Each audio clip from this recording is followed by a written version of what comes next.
At ayun po, makapag-celebrate po kami yung wala pong iniisip na trabaho, makapag-unwind lang po kami na sama-sama. Kasi ngayon na lang po ulit kami makakagala ng sama-sama kasi puro work po talaga and syempre pag-aaral po yung inaatupag namin. Kaya ayun po, this time sana makagala po kami. Kaya sana po this time makapag-relax po kami with Yana, Mitch at saka si Ella. Pangalawang tanong, Angel, kung bibigyan ka ng pagkakataong pumili kung sino ang gusto mo maka-love team sa 2026, si Cassie pa rin ba ang pipiliin mo? Hindi ko rin po alam kasi naguguluhan din po ako sa mga nangyari.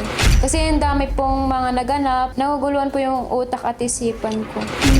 Kaya minsan naiisip ko din po na gusto ko na lang po mag-solo. Pero Angel, marami nagmamahal sa iyo, marami nakasuporta sa iyo. Ano ang masasabi mo sa nag-abot sa iyo ng panyo?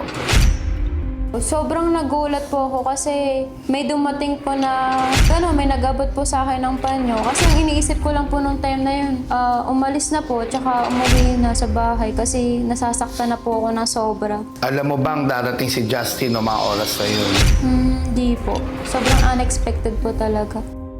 E noong pangalawang araw, may nagbigay sa iyo ng bouquet. Anong reaction mo dito?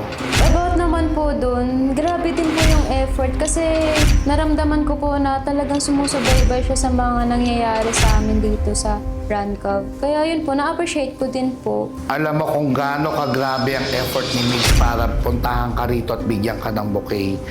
Sa ilang buwan niyang pamamahinga, nakita mo ang support niya. Anong reaction mo dito?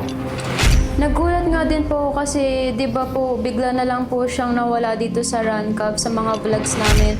Tapos bigla na lang siyang sumulpot nung umiiyak ako. Kaya parang na-appreciate ko din at saka nagtaka din ako bakit siya bumalik bigla.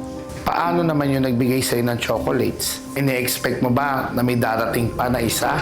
Sobrang unexpected din po kasi wala naman po kaming connection. And ayun po, na-appreciate ko din po yung effort niya na mabigay ng chocolate sa akin. Kasi ayun po, hindi po talaga kami nakakapag-usap pero pumunta siya para i-comfort din ako. Si Matt ang isa sa mga siniship na mga followers at supporters ninyo. Kaya inimbitahan ko siya, Angel, dahil sobra ka nasasaktan para may makasama ka na mag-content. Thank you po talaga, Direk, kasi nandito ka po para alalayan ako sa mga nangyayari din sa akin dito sa Rancov. Okay, Angel, abangan natin kung matutupad ang iyong mga kahilingan. Try the new Palmolive Naturals, now with 2 times aloe vera concentrate for up to 24 hours smooth hair.